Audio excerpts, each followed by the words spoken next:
yang di atasnya ada buih. Itulah perumpamaan.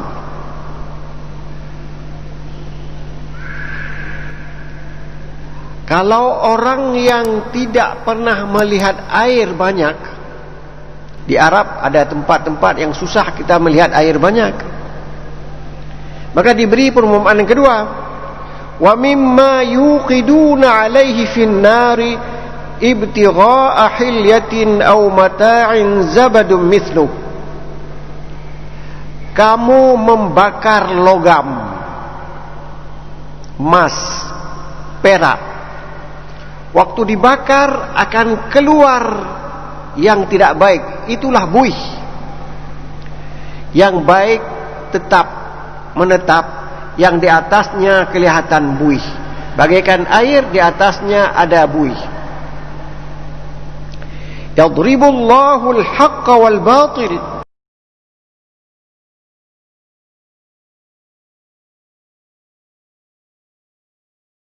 Allah memberi perumpamaan tentang yang hak dan yang batil. Air, di atasnya ada buih. Air yang hak, buih yang batil. Tapi yang nampak buihnya dulu. Emas waktu dibakar, yang nampak adalah buih yang hilang sesudah dibakar, atau perak sesudah dibakar. Di saat ibtigha'a hilyatin aw mata'in, ketika dibuat perhiasan dan atau barang, di atasnya ada buih. Yang buih itu namanya batil. Emas dan air atau perak, logam dan seperti emas dan perak, itu namanya dengan al-haqq. Fa amma az-zabadu fayadhhabu jufaan. Adapun buih, maka dia hilang tanpa guna, pergi begitu saja, walaupun dia yang nampak. Wa amma ma yanfa'un nasa fayamkuthu fil ard. Sementara yang bermanfaat kepada manusia, dia akan tetap menetap di bumi. Air menetap di bumi. Kadzalika yadribullahu al-amsal. Demikianlah Allah menceritakan tentang sebuah perumpamaan. Para ahli memberi penjelasan terhadap ayat ini, mengatakan anzala minas samaa'i ma'an. Allah menurunkan dari langit air. Allah menurunkan air dari langit. Itulah Quran. Quran itu turun dari wahyu, bagaikan matar, hujan. Dia fasalat audiyatun biqadariha, dia mengalir ke hati manusia. Ada hati yang dapat menampung banyak Al-Quran. Orangnya pintar, sekali saja dibaca langsung masuk. Ada yang 2 kali dibaca belum juga masuk. Ada yang kalau dipaksa untuk masuk, tinggal dia dalam hati, dalam pikirannya. Tapi begitu ditinggalkan 2 minggu, lupa semua, hilang hafalannya. Kemudian contoh emas atau perak tadi, dia dibakar, yang hilang adalah buihnya. Jadi Al-Quran turun, ditampung oleh hati manusia sesuai dengan kadarnya. Maka orang yang dapat memahami Al-Quran dengan baik dan mengimani Al-Quran dengan bagus, itulah wadi yang besar, menampung air demikian banyak. Ada yang kemampuan kita terbatas. Kahek ke Bruno le tengku kampung, Anam pom cik dalam. Itu namanya idgham. Itu namanya iqlab. Itu namanya begini, entah apa-apa ke Bruno. Hek ke Bruno tu hanya ci. Itu kadar kita terbatas. Tapi jangan putus asa. Ada orang pintar, ada orang bodoh. Itu sunnatullah. Kalau semuanya orang bodoh, susah alam ini diatur. Kalau semuanya orang pintar, juga susah dunia ini diatur. Tidak ada orang yang mau nyapu. Menyapu itu kan perbuatan yang paling, misalnya kita bilang, dia harus menjadi seorang pemikir. Pemikir juga penting, tukang sapu juga penting, dua-dua penting. Nah, begitulah. Al-Quran memberi penjelasan lanjutan.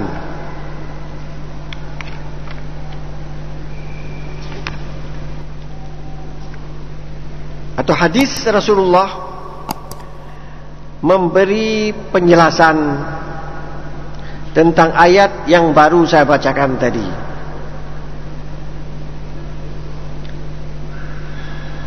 Bunyi hadis, "Mathalu ma ba'athani Allahu bihi minal huda wal ilmi kamathalil ghaithil katsir asaba ardan." Perumpamaan Allah mengutuskan saya membawa hidayah, membawa ilmu bagaikan hujan yang turun dari langit yang ditampung oleh bumi. Begitulah. Fakanat minha ta'ifatun tayyibah. Ada bumi yang bagus sekali. Qabilatil ma'a fa'ambatatil kala'a wal ushba al-kathir. Dia dapat menampung air. Dengan air itu tumbuhlah rerumputan dan tanam-tanaman yang banyak. Jadi ada tanah, begitu turun air dia subur, tumbuhlah rumputan, tumbuhlah tanaman macam-macam situ. Kalau kita tanam langsung bisa hidup. Wa kanat minha ajadib. Ada juga tanah yang tandus. Amsakatil ma'a fanafa'allahu bihan nasa fasharibu wasaqaw. Ada tanah yang tandus, dia menampung air dan memberi manfaat kepada manusia sehingga manusia dapat minum dan menyiram tanah yang subur dari tanah yang tidak subur itu. Jadi ada dua jenis.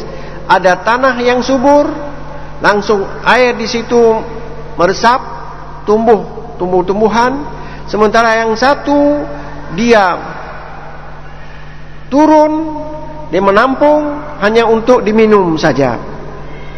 Begitulah Al-Quran. Ada orang yang memahami, melaksanakannya. Ada yang hanya memahami kalau sudah ditafsirkan, dijelaskan oleh orang lain, tidak bisa langsung dia memahaminya.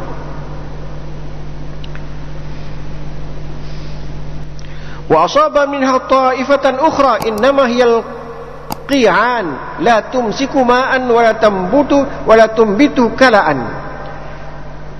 Jenis tanah yang ketiga, dia batu-batuan,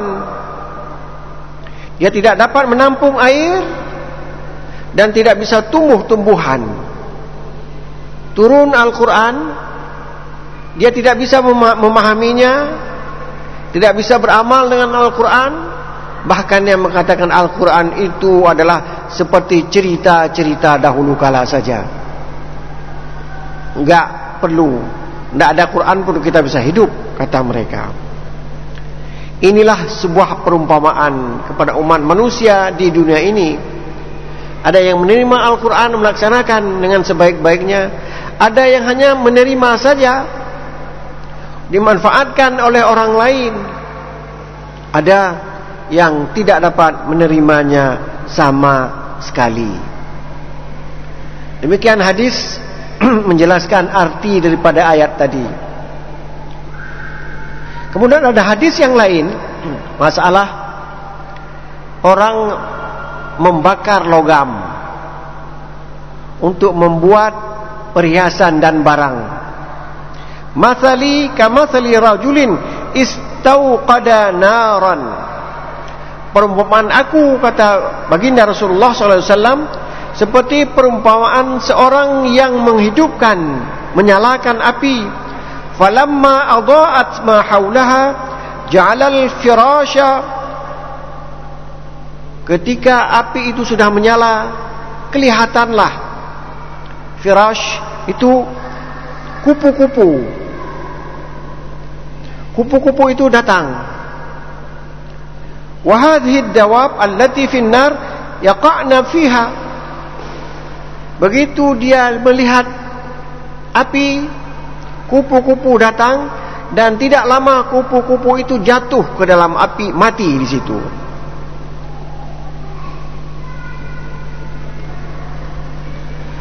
Wa ja'ala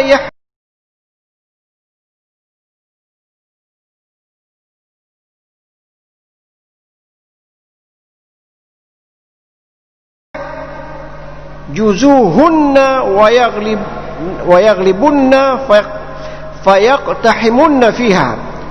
Jadi ada orang yang melarang, mengusir kupu-kupu itu supaya dia jangan jatuh ke dalam api, mati. Dia diusir dia itu.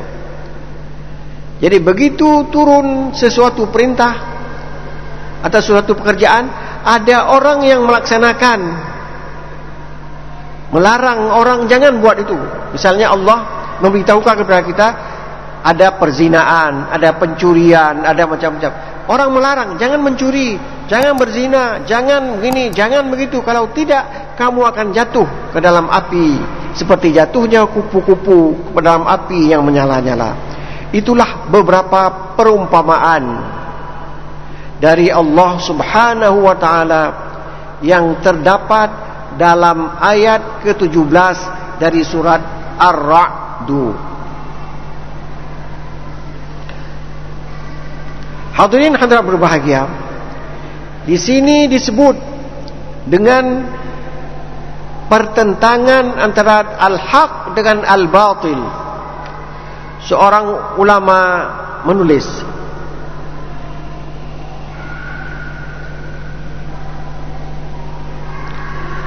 al-haq dengan al-batil selalu bertentangan dan tidak mungkin dikompromikan. Wala talbisul haqqa bil batil. Jangan kamu campur hak dengan yang batil. Tidak mungkin bercampur itu. Minyak dengan air tetap aja berbeda. La yastawi ashabun nar wa ashabul jannah. Tidaklah sama posisi penghuni neraka dengan penghuni syurga. Ashabul jannati humul faizun. Penghuni surga, merekalah orang yang menang nanti di hari akhirat. Fal haqqu wal batilu fi sira'in mutalahimin la yantahi abadan. Hak dengan batil selalu terjadi pertentangan yang tidak mungkin berakhir. Sebab kalau yang hak menang, yang batil habis, dunia ini sudah selesai.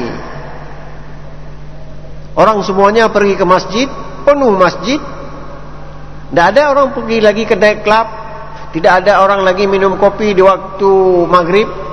Tidak.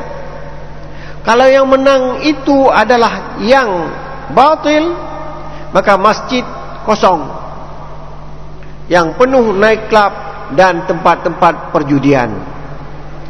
Jadi al-haq dan al-batil itu selalu bertentangan dan selalu bermusuhan. Dan kadang-kadang menang al-haq, kadang-kadang menang al-batil.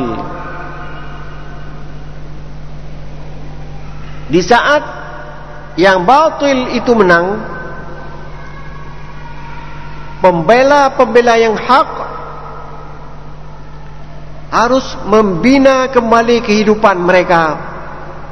Kenapa mereka dapat dikalahkan? Ada satu masa misalnya yang batil menang, merajalela, yang hak itu kalah. Maka diminta kepada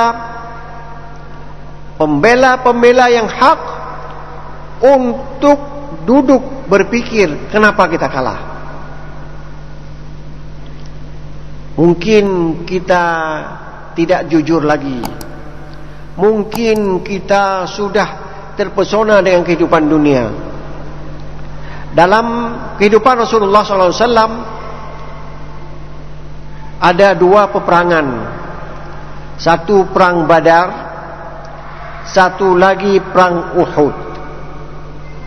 Dalam perang Badar, kaum muslimin tidak ingin berperang di waktu itu. Persiapan yang mereka bawa hanya senjata untuk mempertahankan diri saja.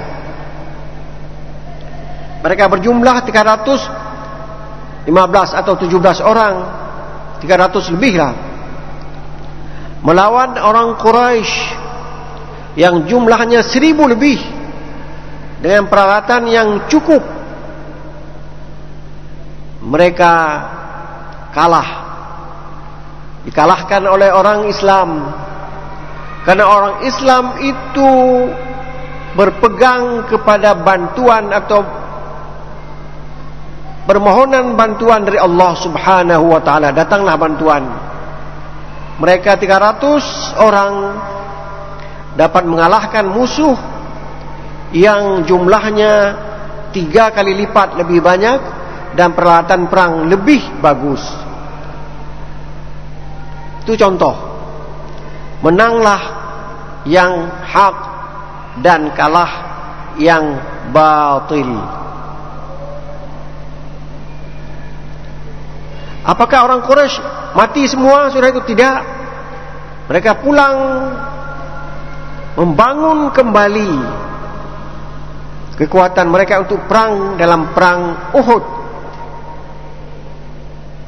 Dalam perang Uhud terjadi peperangan yang jumlahnya lebih banyak. Orang muslimin sudah lebih banyak, bukan 300 orang, lebih banyak lagi. Orang musyrikin juga lebih banyak lagi. Dalam permulaan perang, orang Islam mendapat kemenangan. Tetapi karena sudah prinsip mereka ikhlas dan jujur, sudah mulai terkontaminasi dengan keinginan harta rampasan, maka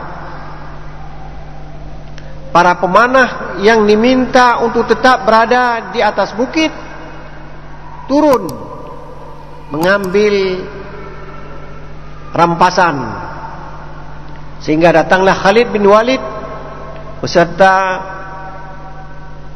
tentera yang di bawah pimpinannya menyerbu dari belakang. Hampir saja orang Islam habis.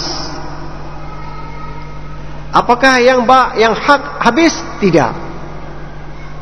Mereka pulang ke Madinah, menghimpun kembali kekuatan, sehingga dalam perang Ahzab orang Islam menang karena mereka sabar. Maka kesabaran adalah senjata yang paling ampuh untuk memenangkan perlawanan antara al-haq dengan al-batil. Al-Quran berkata, berbunyi, wala tastawil hasanatu walas sayyi'ah. Tidaklah sama yang baik dengan yang tidak baik. Yang baik lebih bagus, yang tidak baik tidak bagus sama sekali. Pertentangan yang baik dengan yang tidak baik terus saja ada. Bagaimana yang baik harus menang? Al-Quran memberi petunjuk kepada kita, idfa' billati hiya ahsan, pertahankanlah dirimu dengan yang terbaik.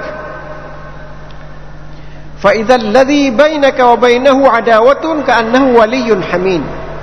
Kalau kamu marah kepada seseorang, balaslah keburukan orang itu dengan kebaikan, akan berubah sikap musuhmu itu lembut, seolah-olah itu teman yang paling dekat denganmu. Siapa yang bisa buat itu? Wa ma yulaqaha illa alladzina sabaru. Yang dapat mengerjakan itu adalah orang-orang yang sabar. Maka ketika al-haq dengan al-batil, yang hak harus dibantu dengan kesabaran, sehingga yang batil itu selalu kalah dan tidak akan lenyap. Dia tetap ada sepanjang masa. Al-batil itu tetap ada, tapi tidak akan bisa mengalahkan yang hak. Kalau yang hak itu pembelanya itu jujur dan sabar. Inilah beberapa hal yang kita dapat ambil kesimpulan dari ayat yang ke-17 dari surat Ar-Ra'd tadi, memberi perumpamaan pertentangan al-haq dengan al-batil, dan pertentangan itu tidak akan berakhir, tetapi al-haq tetap menang kalau pembela-pembelanya itu jujur dan tetap sabar. Kita sambung ayat selanjutnya. Lilladzina istajabu lirabbihimul husna. Sekarang pembela yang hak, apa balasan yang diterima? Bagi mereka yang memenuhi perintah Allah, mendapat balasan al-husna, balasan yang terbaik. Jadi mereka akan mendapat balasan yang baik. Di surat yang lain, surat Yunus ayat 26, lilladzina ahsanul husna wa ziyadah. Ayat lain mengatakan, bagi orang yang berbuat baik akan mendapat husna. Di sini disebut dengan syurga, mendapat syurga di akhirat. Wa ziyadah, tambahan dari syurga itu apa lagi? Dapat melihat Allah Subhanahu wa ta'ala. Melihat Allah, sesuatu yang sangat tinggi nikmatnya ketimbang kita berada di dalam syurga. Yunus ayat 26. Wa amma man amana wa amila salihan falahu jazaa'anil husna. Siapa yang beriman dan berbuat baik, dia akan mendapat kebaikan sebagai balasan terhadap apa yang dia kerjakan itu. Selalu Al-Quran menjelaskan kepada kita ada dua. Ada pembela yang hak, ada pembela yang batil. Sekarang ditanya, apa nasib pembela yang hak? Al-Quran menjawab, lilladzina istajabu lirabbihim al-husna. Bagi mereka yang memenuhi perintah Allah akan mendapat balasan yang baik. Satu dibuat 10 balasannya. Bahkan ada yang sampai 70, sampai 700. Satu perbuatan baik mendapat 10 balasan. Man jaa bil hasanati falahul, siapa yang membuat kebaikan dia akan mendapat 10 pahala dari kebaikan tersebut.